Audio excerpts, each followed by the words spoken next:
इतिहास साक्षी है कि दुनिया भर में उसी देश ने सबसे तेज तरक्की की है जिसने अपने इंफ्रास्ट्रक्चर पर गंभीरता से निवेश किया है।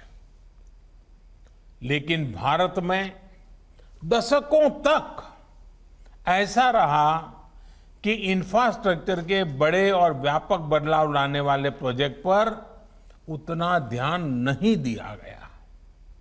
बिहार तो इसका बहुत बड़ा भुक्तभोगी रहा है। साथियों, ये अटल जी की सरकार थी सबसे पहले जिसने इंफ्रास्ट्रक्चर को राजनीति का, विकास की योजनाओं का प्रमुख आधार बनाया था। नीतीश जी तो तब उनकी ही सरकार के रेल मंत्री थे। उन्हें इसका और ज्यादा अनुभव है। उन्होंने गवर्नेंस में उस बदलाव को और करीब से देखा है। साथियों, इंफ्रास्ट्रक्चर से जुड़े प्रोजेक्ट पर अब जिस स्केल पर काम हो रहा है, जिस स्पीड पर काम हो रहा है, वो अभूतपूर्व है। 2014 से पहले की तुलना में आज हर रोज 2 गुनी से भी तेज गति से हाईवे बनाए जा रहे हैं। हाईवे निर्माण पर होने वाले खर्च में भी 2014 से पहले की तुलना में लगभग 5 गुना बढ़ोतरी की गई है। आने वाले 4-5 सालों में इंफ्रास्ट्रक्चर पर 110 लाख करोड़ रुपए से ज्यादा खर्च करने का लक्ष्य रखा गया है। 110 लाख करोड़। इसमें से भी 19 लाख करोड़ रुपए से अधिक के प्रोजेक्ट सिर्फ हाईवे से जुड़े हैं। साथियों, रोड और कनेक्टिविटी से जुड़े इंफ्रास्ट्रक्चर को विस्तार देने के इन प्रयासों का बिहार को भी भरपूर लाभ हो रहा है। पूर्वी भारत पर मेरा विशेष ध्यान है। 2015 में घोषित पीएम पैकेज के तहत 3000 किलोमीटर से अधिक के नेशनल हाईवे प्रोजेक्ट की घोषणा की गई थी। इसके अलावा भारतमाला प्रोजेक्ट के तहत भी लगभग 650 किलोमीटर नेशनल हाईवे का निर्माण किया जा रहा है। आज बिहार में नेशनल हाईवे ग्रिड को गति दी जा रही है। पूर्वी और पश्चिमी बिहार को जोड़ने के लिए 4 लेनिंग के 5 प्रोजेक्ट्स, उत्तरी भारत को दक्षिण भारत से जोड़ने के लिए 6 प्रोजेक्ट्स पर काम चल रहा है।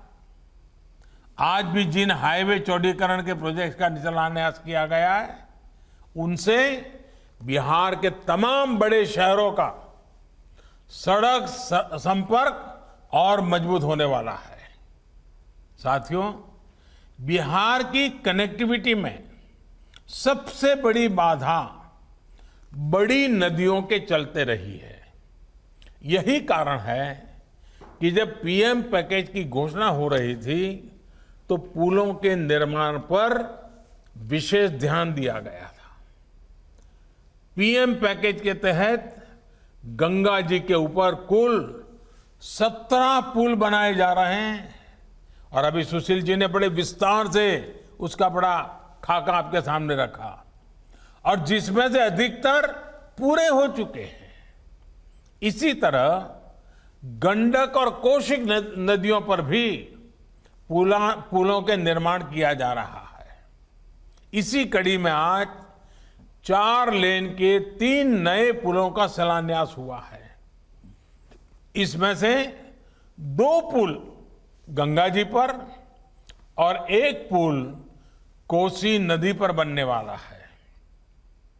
इनके बनने पर गंगा जी और कोसी नदी पर 4 लेन के पुलों की क्षमता और बढ़ जाएगी। साथियों, बिहार की लाइफलाइन के रूप में हम सब जानते हैं मशहूर महात्मा गांधी सेतु, उसके हाल भी हमने देखे हैं, दुर्दशा भी देखी है, मुसीबत भी देखी है। आज नए रंग रूप में वो सेवाएं दे रहा है, लेकिन बढ़ती आबादी और भविष्य की जरूरतों को देखते हुए अब महात्मा गांधी सेतु के समांतर 4 लेन का नया पुल बनाया जा रहा है। नए पुल के साथ 8 लेन का पहुंच पथ भी होगा। इसी तरह गंगा नदी पर ही विक्रमशिला सेतु के समांतर बनने वाले नए पुल और कोसी नदी पर बनने वाले पुल से बिहार की कनेक्टिविटी और सुधरेगी। साथियों, कनेक्टिविटी एक ऐसा विषय है जिसे टुकड़ों में सोचने के बजाय संपूर्णता में सोचना होता है। एक पुल यहां बन गया, एक सड़क वहां बन गई, एक रेल रूट उधर बना दिया, एक रेलवे स्टेशन इधर बना दिया। इस तरह की अप्रोच ने देश का बहुत नुकसान किया है। पहले सड़कों का, हाईवे का, रेल नेटवर्क से कोई वास्ता नहीं रहता था।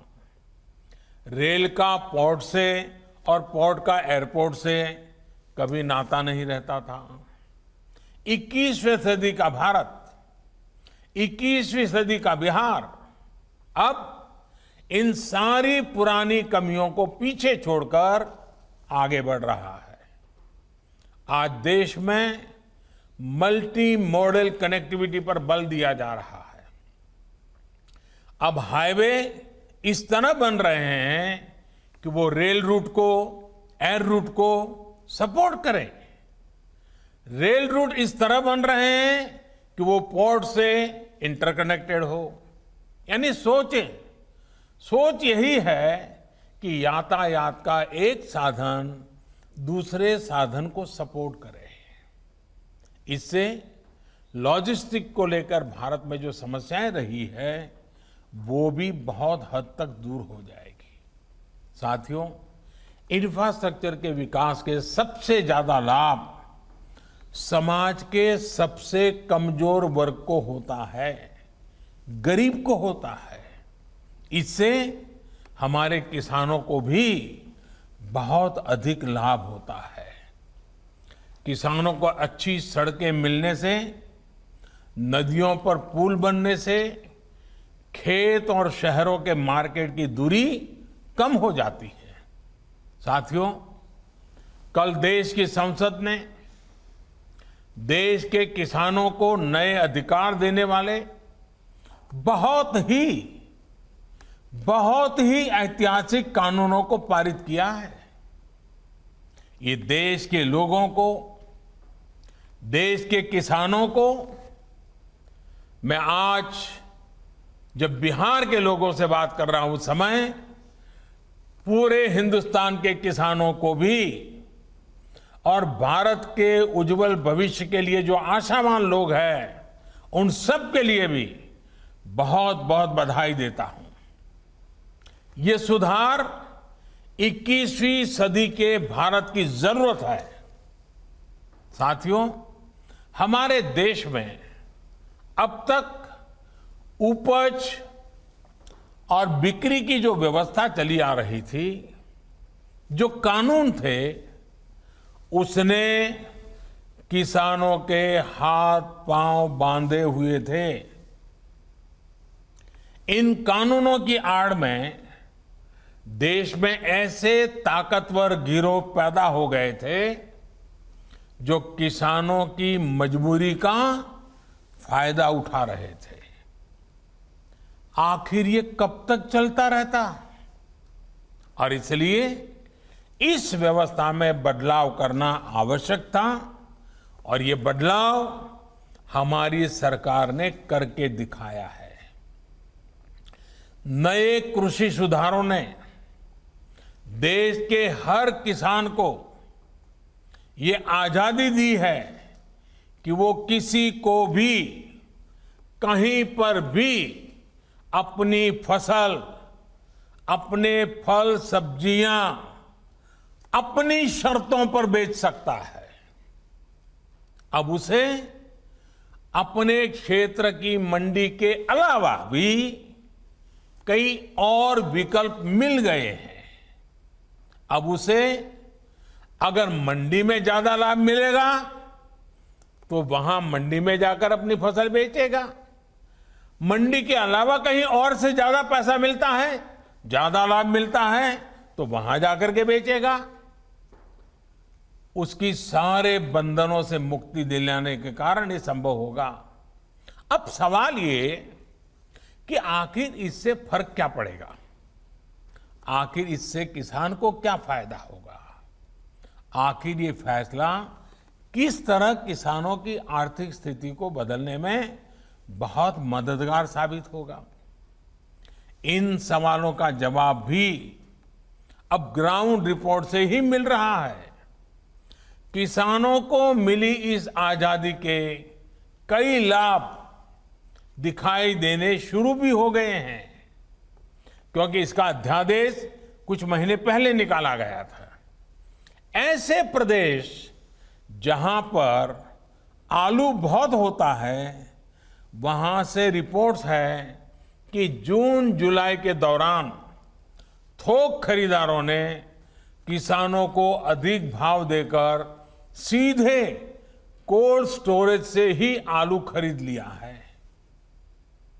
बाहर किसानों को आलू के ज्यादा दाम मिले तो इसकी वजह से जो किसान मंडियों में आलू लेकर पहुंचे थे, आखिर दबाव में आने के कारण, बाहर बड़ा ऊंचा मार्केट होने के कारण मंडी के लोगों को भी किसानों को ज्यादा दाम देना पड़ा। इसी तरह मध्य प्रदेश और राजस्थान से, वहां से जो रिपोर्ट मिली है कि वहां पर तेल मिलों ने किसानों को सीधे 20 से 30% ज्यादा देकर सरसों की खरीदी की है। मध्य प्रदेश, उत्तर प्रदेश, छत्तीसगढ़, पश्चिम बंगाल ऐसे राज्यों में दालें बहुत होती हैं। इन राज्यों में पिछले साल की तुलना में 15 से 25% तक का ज्यादा दाम सीधे किसानों को मिले हैं। दाल मिलों ने वहां भी सीधे किसानों से खरीद की है, सीधे उन्हें ही भुगतान किया है। अब देश अंदाजा लगा सकता है कि अचानक कुछ लोगों को जो दिक्कत होनी शुरू हुई है वो क्यों हो रही है। कई जगह ये भी सवाल उठाया जा रहा है कि अब कृषि मंडियों का क्या होगा। क्या कृषि मंडियां बंद हो जाएगी? क्या वहां पर खरीद बंद हो जाएगी? जी नहीं, ऐसा कतई नहीं होगा। और मैं यहां स्पष्ट कर देना चाहता हूं कि ये कानून, ये बदलाव कृषि मंडियों के खिलाफ नहीं है। कृषि मंडियों में जैसे काम पहले होता था वैसे ही अब भी होगा। बल्कि ये हमारी ही एनडीए सरकार है जिसने देश की कृषि मंडियों को आधुनिक बनाने के लिए निरंतर काम किया है। कृषि मंडियों के कार्यालयों को ठीक करने के लिए, वहां का कंप्यूटराइजेशन कराने के लिए पिछले 5-6 साल में से देश में बहुत बड़ा अभियान चल रहा है। इसलिए जो ये कहता है कि नए कृषि सुधारों के बाद कृषि मंडियां समाप्त हो जाएगी, तो वो किसानों से सरासर झूठ बोल रहा है। साथियों, बहुत पुरानी कहावत है कि संगठन में शक्ति होती है। कृषि सुधार से जुड़ा दूसरा कानून इसी से प्रेरित है। आज हमारे यहां 85% से ज्यादा किसान ऐसे हैं जो बहुत थोड़ी सी जमीन उनके पास है, किसी के पास 1 एकड़, किसी के पास 2 एकड़, किसी के पास 1 हेक्टर, किसी के पास 2 हेक्टर, सब छोटे किसान हैं। छोटी सी जमीन पर खेती करके अपना गुजारा करता है। इस वजह से इनका खर्च भी बढ़ जाता है और उन्हें अपनी थोड़ी सी उपज बेचने पर सही कीमत भी नहीं मिलती है। लेकिन जब किसी क्षेत्र के ऐसे किसान अगर एक संगठन बनाकर यही काम करते हैं तो उनका खर्च भी कम होता है और सही कीमत भी सुनिश्चित होती है। बाहर से आए खरीदार इन संगठनों से बाकायदा समझौता करके सीधे उनकी उपज खरीद सकते हैं। ऐसे में किसानों के हितों की रक्षा के लिए ही दूसरा कानून बनाया गया है। एक ऐसा अनोखा कानून है जहां किसान के ऊपर कोई बंधन नहीं होगा। किसान के खेत की सुरक्षा, उसकी जमीन की मालिकी की सुरक्षा, किसान को अच्छे बीज, किसान को अच्छी खाद, सभी की जिम्मेदारी जो किसान के साथ कॉन्ट्रैक्ट करेगा उस खरीदार की होगी। किसान से जो समझौता करेगा उस समझौता करने वाले की होगी। साथियों, इन सुधारों से कृषि में निवेश बढ़ेगा, किसानों को आधुनिक टेक्नोलॉजी मिलेगी, किसानों के उत्पाद और आसानी से अंतर्राष्ट्रीय बाजार में पहुंचेंगे। मुझे बताया गया है कि यहां बिहार में हाल ही में 5 कृषि उत्पादक संघों ने मिलकर चावल बेचने वाली एक बहुत मशहूर कंपनी के साथ एक समझौता किया है। इस समझौते के तहत 4000 टन धान वो कंपनी बिहार के इन एफपीओ से खरीदेगी। अब इन एफपीओ से जुड़े किसानों को मंडी नहीं जाना पड़ेगा। उनकी उपज अब सीधे नेशनल और इंटरनेशनल मार्केट में पहुंचेगी। साफ है कि इन सुधारों के बाद खेती से जुड़े बहुत सारे छोटे बड़े उद्योगों के लिए बहुत बड़ा मार्ग खुलेगा। ग्रामीण उद्योगों की ओर देश आगे बढ़ेगा। मैं आपको एक और उदाहरण देता हूं। मान लीजिए कोई नौजवान एग्रीकल्चर सेक्टर में कोई स्टार्टअप शुरू करना चाहता है। वो चिप्स की फैक्ट्री ही खोलना चाहता है। अभी तक ज्यादातर जगह होता यह था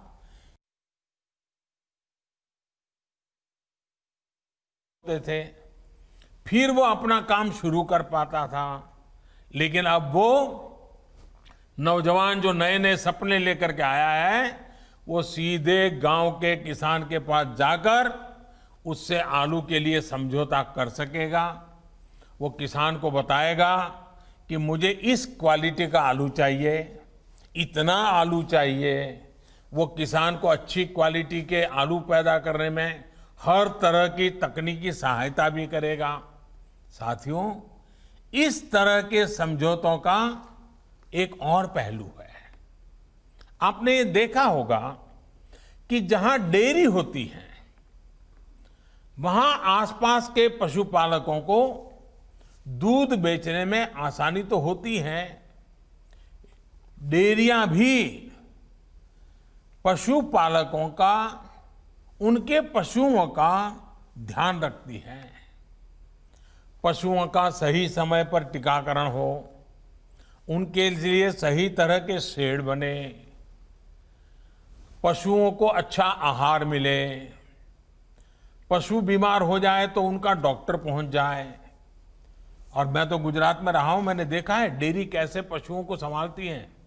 बड़ी डेयरी दूध उत्पादक उन तक जाकर के किसानों की मदद करती है। और इन सब के बाद भी ये बड़ी महत्वपूर्ण बात है, ये जो दूध खरीदने का काम है वो तो डेयरी कर लेती है, लेकिन पशु का मालिक तो पशुपालक या किसान ही रहता है। पशु का मालिक कोई और नहीं बनता है, वैसे ही जमीन का मालिक किसान ही रहेगा। ऐसे ही बदलाव अब खेती में भी होने का मार्ग खुल गया है। साथियों, ये भी जग जाहिर रहा है कि कृषि व्यापार करने वाले हमारे साथियों के सामने एसेंशियल कमोडिटी एक्ट के कुछ प्रावधान हमेशा आड़े आते रहे हैं। बदलते हुए समय में इसमें भी बदलाव किया है। दालें, आलू, खाद्य तेल, प्याज जैसी चीजें अब इस एक्ट के दायरे से बाहर कर दी गई है। अब देश के किसान बड़े बड़े स्टोर हाउस में, कोल्ड स्टोरेज में इनका आसानी से भंडारण कर पाएंगे। जब भंडारण से जुड़ी कानूनी दिक्कतें दूर होगी तो हमारे देश में कोल्ड स्टोरेज का भी नेटवर्क और विकसित होगा, उसका और विस्तार होगा। साथियों, कृषि क्षेत्र में इन ऐतिहासिक बदलावों के बाद, इतने बड़े व्यवस्था परिवर्तन के बाद कुछ लोगों को अपने हाथ से नियंत्रण जाता हुआ दिखाई दे रहा है। इसलिए अब ये लोग एमएसपी पर किसानों को गुमराह करने में जुटे हैं। ये वही लोग हैं जो बरसों तक एमएसपी पर स्वामीनाथन कमेटी की सिफारिशों को अपने पैरों के नीचे दबाकर बैठे रहे।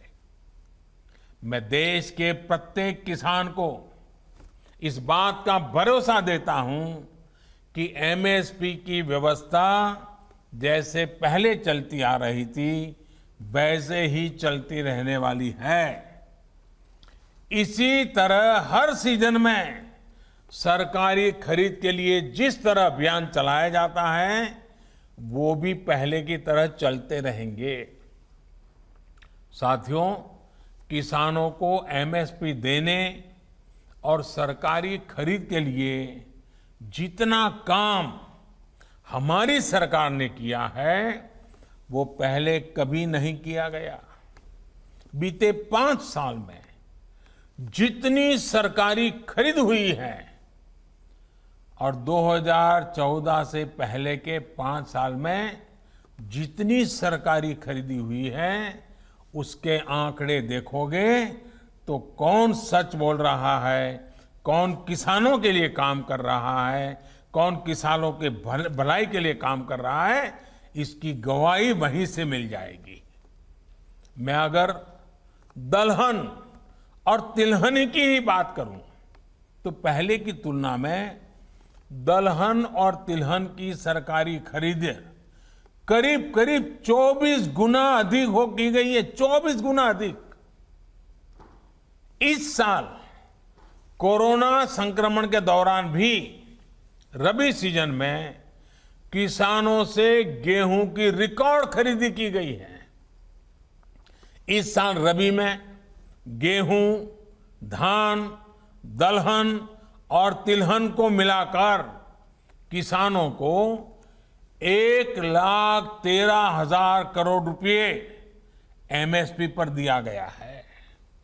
ये राशि भी पिछले साल के मुकाबले 30% से ज्यादा है। यानी कोरोना काल में न सिर्फ रिकॉर्ड सरकारी खरीद हुई बल्कि किसानों को रिकॉर्ड भुगतान भी किया गया है। साथियों, 21वीं सदी के भारत का यह दायित्व है कि वो देश के किसानों के लिए आधुनिक सोच के साथ नई व्यवस्थाओं का निर्माण करे। देश के किसानों को, देश की खेती को आत्मनिर्भर बनाने के लिए हमारे प्रयास निरंतर जारी रहेंगे और इसमें निश्चित तौर पर कनेक्टिविटी की बड़ी भूमिका तो है ही। अंत में एक बार फिर कनेक्टिविटी के तमाम प्रोजेक्ट्स के लिए बिहार को, देश को बहुत बहुत बधाई देता हूं और मैं फिर एक बार आपसे वही आग्रह करूंगा कि हमें कोरोना से लड़ाई लड़ते रहना है, हमें कोरोना को पराजित करके रहना है, हमने हमारे परिवार के हर सदस्य को कोरोना से बचाना है और इसके लिए जो भी यम नियम तय किए गए हैं उनका हम सब ने पालन करना है। कोई एक उसमें छूटछाट लेता है तो फिर मामला गड़बड़ हो जाता है। हम सब ने पालन करना है। मैं फिर एक बार मेरे बिहार के प्यारे भाइयों बहनों को बहुत बहुत धन्यवाद देता हूं। नमस्कार।